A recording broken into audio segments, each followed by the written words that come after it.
Well, good afternoon and welcome to the Food Enthusiast. I'm Dara Bunjon. I am a food writer, food stylist, PR maven, and a frustrated baker. That's for those of you who haven't been into the show before. Many of you just hear the same line every week. I will be checking time to time to my computer because this is filmed through the phone. So if you have questions for our guest or want to comment, feel free on the Facebook page to put your comments, and I will be scrolling from time to time to see that.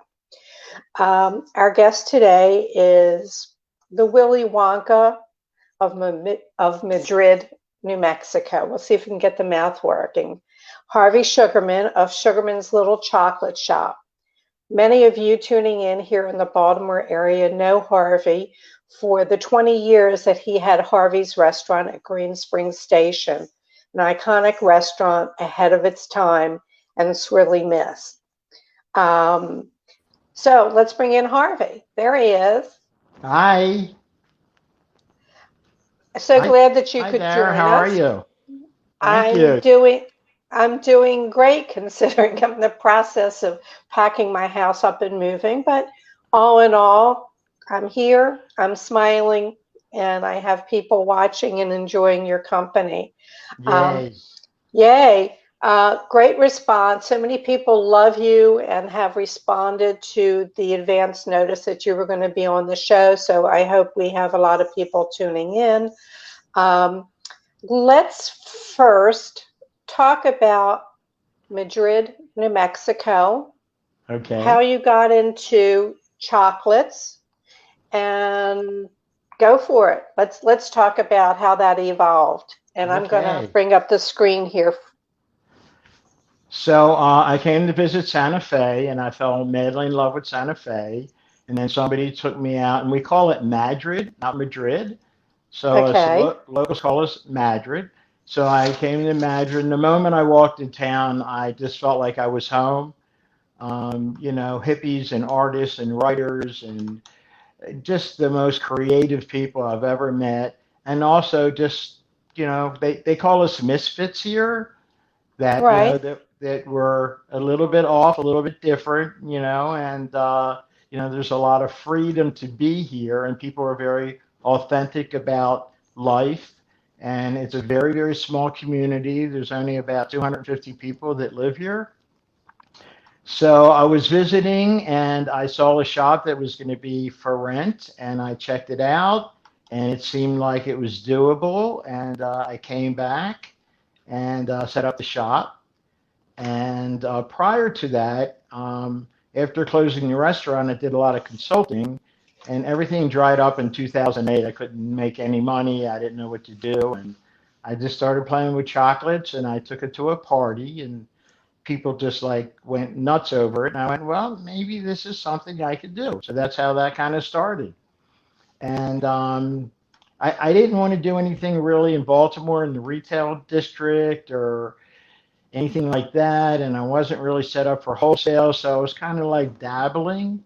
And then when I came out here to Madrid, New Mexico in 2012, I began making chocolates here. And it- maybe explain your chocolate is fair trade. So I And try so I try to buy all organic, which is hard at times because of the price, but it must be fair trade. I won't use anything less than fair trade because of, having the farmers and everybody have equal share in the chocolate and not, be slave laborers. And with all the other products I use, I also try to buy all organic. And again, sometimes it's just too prohibitive with the pricing, but I try to buy the best quality and I do barks. So they're kind of free form and I kind of just can play.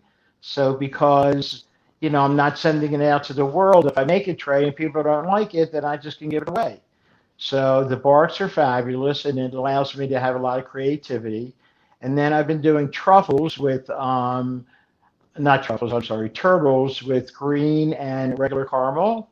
And somebody locally makes the caramel for me in town and it's all organic and people seem to love that. So I keep it real simple. When I was at Harvey's restaurant, I didn't know that KISS, keep it simple rule. Right. And I just always created, a lot of work, a lot of work. So when I decided to do the chocolate shop, I wanted to keep it very simple, and people seem to really love that. And let's tell people right now it's sugarmanschocolate.com. And that's it. Mm-hmm. And Thank you. anybody watching this show can go online and order the chocolates. Now, Harvey's been a bit creative, so let's see if I can remember. There's a dark chocolate with red chili and mango. There's Mm-hmm. green chili with cashew, Thai lemongrass, lime, and margarita salt. There Uh, is. Matcha and strawberry dark chocolate. Hibiscus with lemon and ginger. Raspberry with a dark chocolate. Organic cocoa nibs and lava salt. There's milk chocolate with different combinations. There is white chocolate. The whole list is on the website, sugarmanschocolates.com. Thank Am I you. doing well in pushing? You're really doing well. And Okay. the white chocolate's very, I find it unusual because it's a very, very high content of cocoa butter. So it's like 35%. So it makes it extremely creamy. So it's a lot different than your commercial white chocolates. It's all Right. sugar and paraffin. So people like go, no, I don't want to try the white. I'm a dark lover. And we used to do samples before the virus hit, and people would actually get blown away by the white. And sometimes, they would buy that over the dark or put it in with their order. So I highly recommend the white chocolate also. And maybe you can explain. I think for a period of time you were using the new ruby chocolate. Yes, uh-huh. Yeah, which is interesting. Why don't you explain to people what ruby chocolate is? It is a pink cacao bean. Hmm. Go Yeah, so ahead. Calibate created it. I think they worked on it for about 10 years. And it tastes very creamy, fruity, with a little acidic at the end, more like on the white chocolate line. Um, so, we're really not sure about ruby chocolate. There's a lot of different uh, articles and controversy about, Right. is it really pink? Is it fermented? Is it not fermented? So we're not really, really sure. But people seem to love it, but they were kind of like strange about it, trying it. Okay. And what I was doing, I was taking like a layer of dark and then doing a layer of ruby. So when you ate it, you had a really nice blend in combination with that. And I also use it in my turtles. I don't have that one online because I just tried to simplify the website in the beginning instead of having a ton of different varieties. But I have a Right. lot of people that order or know, have been to the shop, and they'll send me a message and say, "Can you make this? Can you make that?" And I try to accommodate everybody with what their needs are. But And the would you Ruby is, know I'm sorry. there's a lot of comments coming in, lovely flavor, loving this Harvey. I mean, you'll go back when you go look at the video, you can see the comments. Okay. Somebody asked if you participate in the balloon ascension in Albuquerque. I'm having Yeah, trouble today talking. that's okay. So unfortunately, we didn't have it this year because of the virus, and it's actually our biggest time of the year because Madrid is a tourist town. So after the Balloon Fest, we're pretty much closed off for the winter. So we all have been relying on that. And it's an amazing event. I have not been there live because I'm so busy that I just can't leave the shop. I mean, most people like start 4:30 in the morning to get there. And what happens is during the day, after the balloons go up, people have nothing to do. So they come to Santa Fe, they come to Madrid, they go hiking. So we get a tremendous amount of business, a lot of repeat business over the years. And it's just such a festive time of the year that it's very sweet. But I'm not actually there doing anything in the Balloon Fest. But it does come into the shop. You're basically on what they call the Turquoise Trail. You're somewhere near Santa Fe and Taos, right? Yeah, so the Turquoise Trail actually runs from Albuquerque to Santa Fe. So we're kind of in the middle. So if you take the back road instead of the highway, you're just driving through this most gorgeous, beautiful world. And then all of a sudden, this little town shows up. And Madrid's probably only about 3 blocks long. We have about 40 different varieties of shops, and we have a wonderful Mine Chef Tavern that's been famous in fabulous music and food. And we have the Holler restaurant is also absolutely amazing. So we're very blessed to have two great restaurants in this small town. And I forgot what the question was. Oh, the Turquoise Trail. Yeah, The the Turquoise Turquoise Trail. Trail. Right, Welcome right. to my mind. Welcome to my mind. Yeah, Um, and so a lot of people really love Madrid compared to Santa Fe just because it's so, it's really like a throwback kind of hippie, old time, let your hair down place. So it it's was and what, a mining town? Wasn't it it a was mining town? it was a mining town, and then it was a ghost town because they stopped producing coal, and the owner of the town actually shut it down like in a day, and everything was left intact. Cars and dishes in the houses, and Really? yeah. And then they tried to sell the town for like $250,000. Nobody wanted to buy it. And in the middle 70s, the hippies and the artists came in and they squatted and they, took over, started taking over the old mining shacks and redoing them. And then the owner of the town decided to sell the houses to the squatters and people that were coming. And so it's very, very unique in that way um, So because it's people in very, that area when travel opens up again. yeah, But since you're in lockdown, let's remind people that they can go to the website, Sugarman's Chocolates. You can look and see and learn more. Um, I think you met Anthony Bourdain. He was in New Mexico. Didn't he interview you? yeah, I did meet him. And, he was my hero, I guess, as a lot of restaurateurs and chefs because he always spoke his truth, like what was really Right. happening. So I love that about him. And so there was a gallery next door to me, and the guy had a ranch, and he came into me one day, and he opens up a napkin, and he goes, "Did you ever hear this guy, Anthony Bourdain?" I said, "Oh my God, yes. Why?" He said, "Well, they're filming in my ranch. Would you like to come?" So I was like, "I would love to come." And so I brought him a box of chocolate, and I had my dog with me, and we were just watching them film. And during one of the breaks, the producer said, "Tony would like to interview you. Would that be okay?" And I went, "Oh my God, I would love that." So he comes over to me and hands me a huge glass of tequila, and so we're chugging down tequila, and then he says, "Well, let's talk on camera." So anyway, he interviewed me for about 15 minutes, and it was really just amazing, and I loved every moment of it. And like towards the end of the interview, he says to me, "So, what's the story with the aliens coming down and probing everybody, anal probing everybody?" And I was like, "Oh my God, did he really say that? I know he's off the wall, but did he really say that?" And I went, I don't know. And there were like 30 people behind us watching this film, and he asked them, and they all went, "Yeah, yeah, yeah, we know that." And that's what he put on the YouTube interview. And the funny part about it was my mom was still alive. She was 100 years old, totally intact with Oh, her memory, and said, "Harvey, I didn't understand that."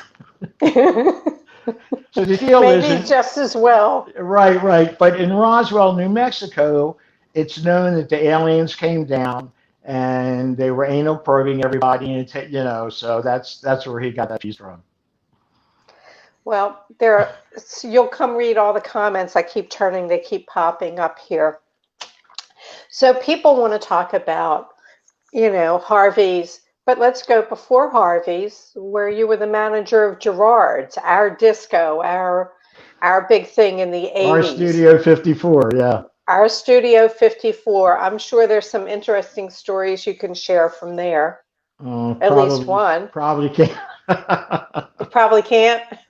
No, I absolutely could. It was an amazing time. It was everybody was loosey caboosey and big partiers, and we had all the events there, all the political events and the TV events, and all the stars came in, and what is her name?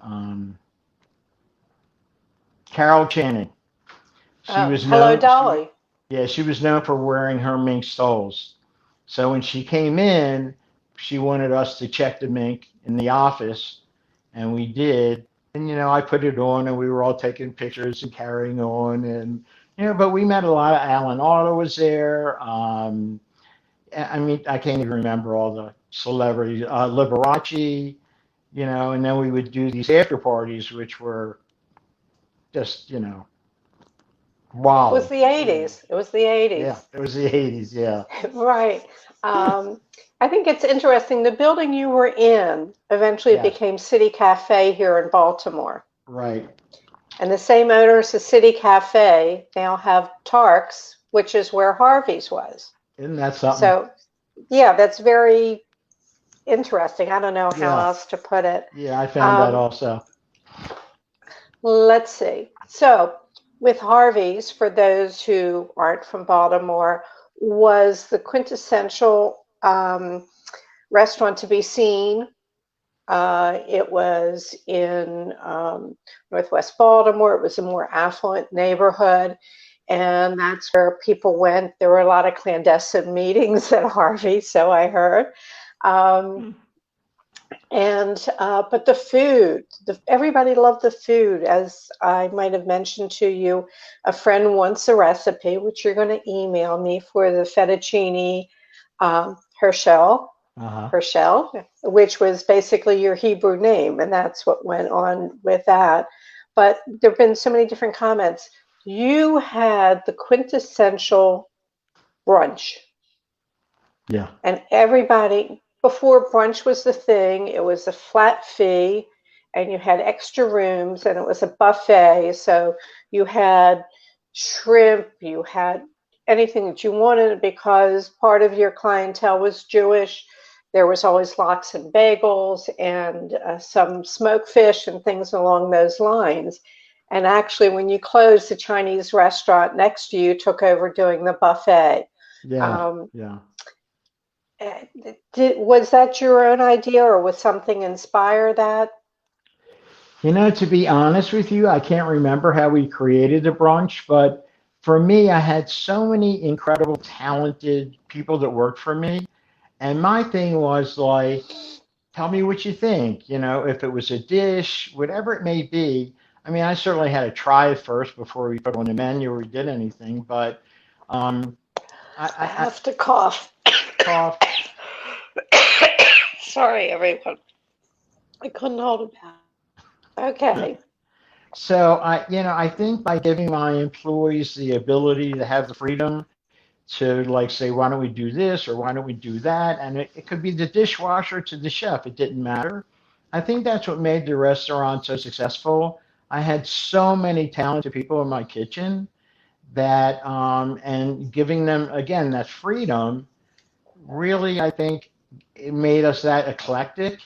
And like I had a chef that was at the Pimlico, so he brought a lot of their flair, their Chinese flair.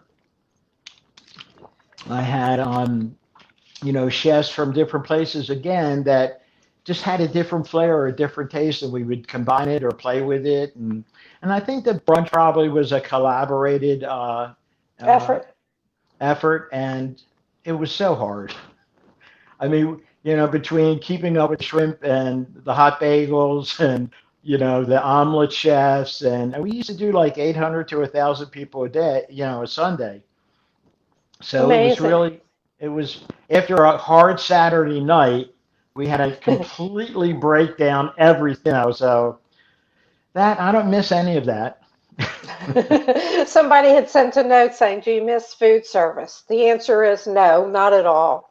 Well, Um, whenever I walk into a restaurant, I still have that, that love of the restaurant and their flair, and I'm looking at the dishes and the styles, and certainly a different time now, but yeah, I'm still have that romantic part of the hospitality industry, but would never, ever, ever want to go back, especially now. And my heart really goes out to these restaurateurs that because the bottom line in restaurants aren't, they're not big. I no, think they're not. the Restaurant Association says it's like 8 to 12% bottom line, unless you're selling a ton of liquor. So, being open 25% or 50% is just my heart breaks for that. It's we can political. People, you can get so many people into a Walmart and so many people into a Target, but you can Yeah, only put so many people in a restaurant. yeah, So, we try to suggest that people support the independent business person, whether it be a restaurant or a shop, and you might pay a little bit more, but these are the people that are donating, supporting your charities, giving you gift certificates and things of that nature. that's So, correct. Yeah. the extra couple dollars is not going to break you, but it'll definitely help people within these shops. So do shop local. Yeah, and Um, for us at the chocolate shop, we're completely shut down till November 30th. And when it surged in the beginning, when we reopened, we did curbside. People weren't crazy about that. And our whole thing at the chocolate shop is that when people come in, we always gave them samples, and it didn't matter right, how many samples. It was such an amazing experience to do that, because when you hand somebody a piece of chocolate and you actually watch their face and their expression, and right, in that moment, it's so different. When I walked up to a table and I said, "Oh, well, how was your salmon dish tonight?" And they would go on and tell you how it was and all that, and they loved it. But watching somebody have the experience in front of right. your face was just so much fun. So we really missed that. And then so when we reopened, we did the plexiglass and we did everything to make everybody feel safe, but we just can't give out samples anymore. So, Well, and people are doing it's okay with chocolate that. people. They're doing Yeah. okay with that. Yeah.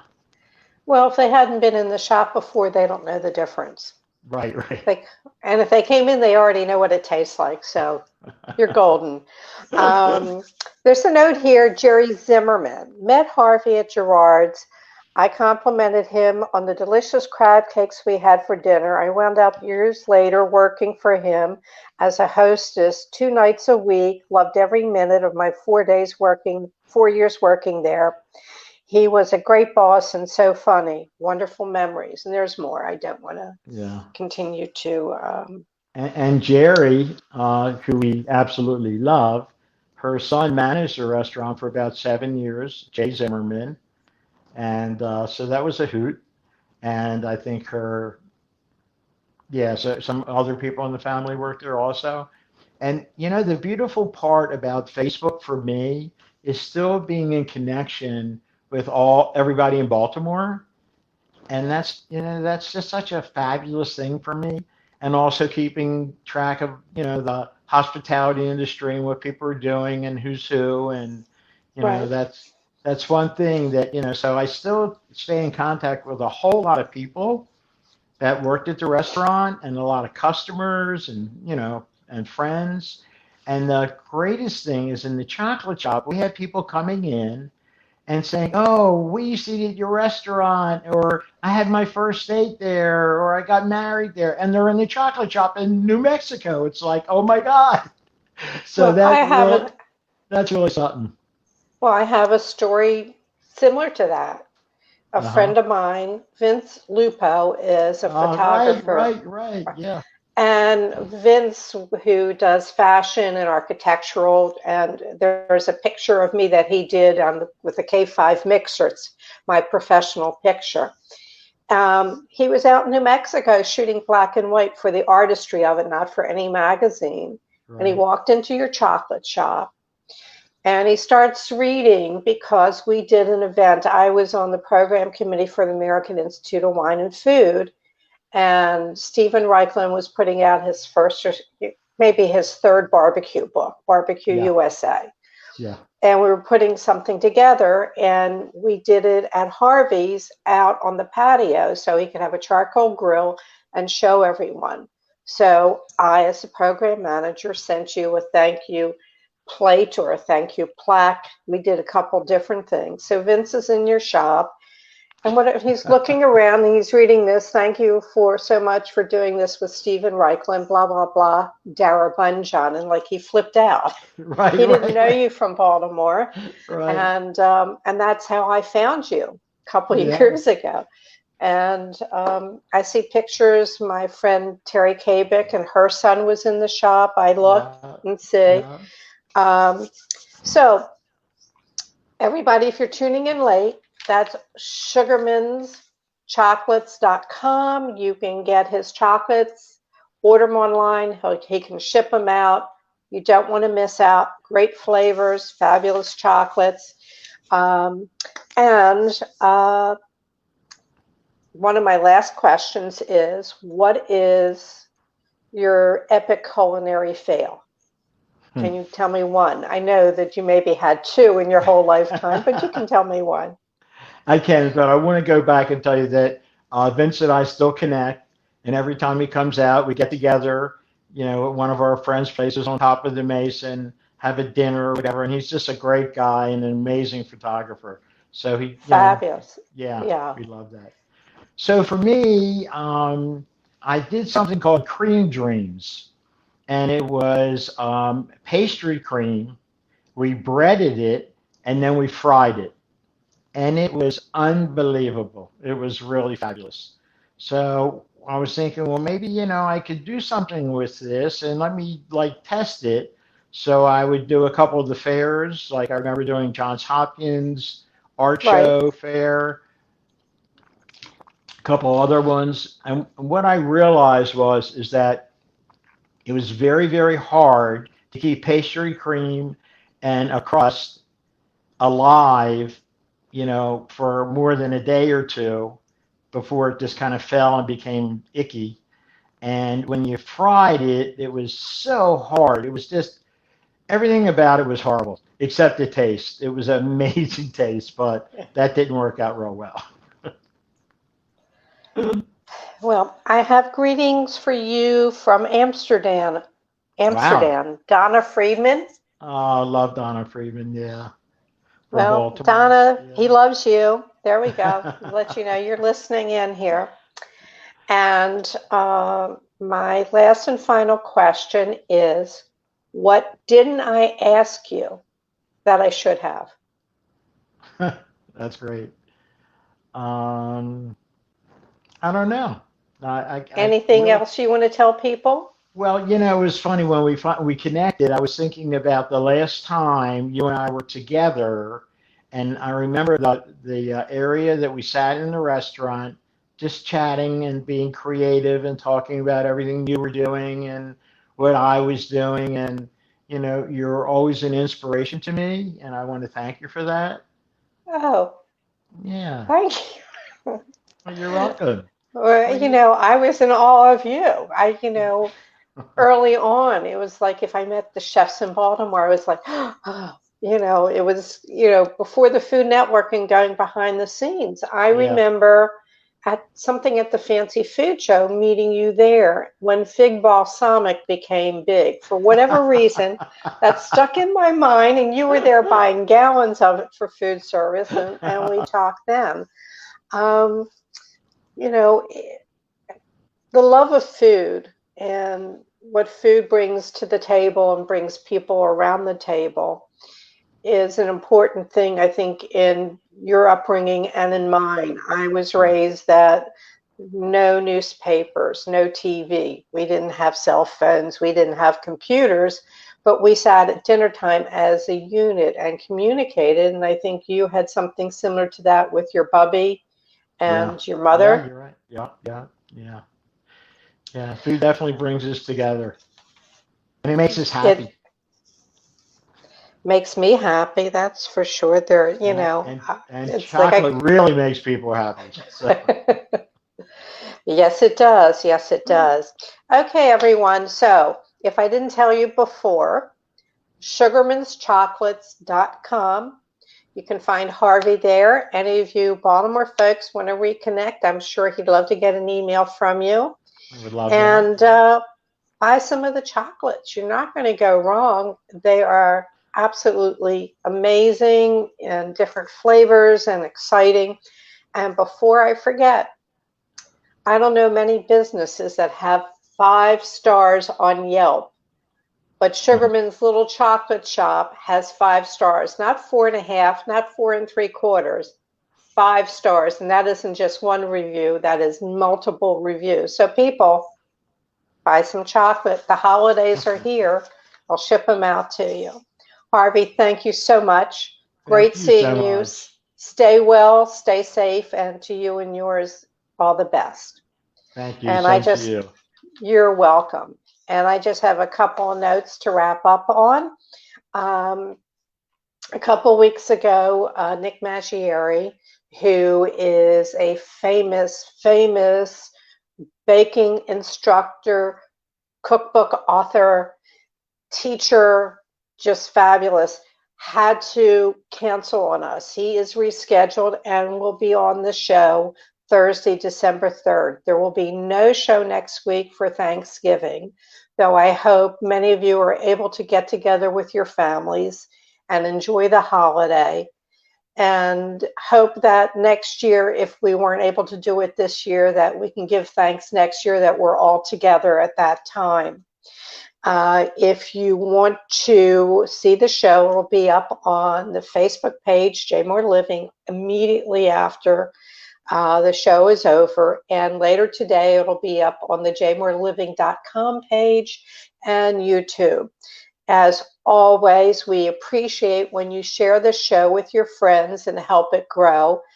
I love doing it. It's a joy to connect with people in food, whether it be international, local, or national. I like to bring them in so you can hear them and see them. So feel free to share the show. We will not have the show next week. December 3rd is Nick Maggieri. Please stay safe. Wear your mask. May your plates always be full. And if you need me on social media, at Dara Cooks or food at J More Living. Have a great week. Stay safe.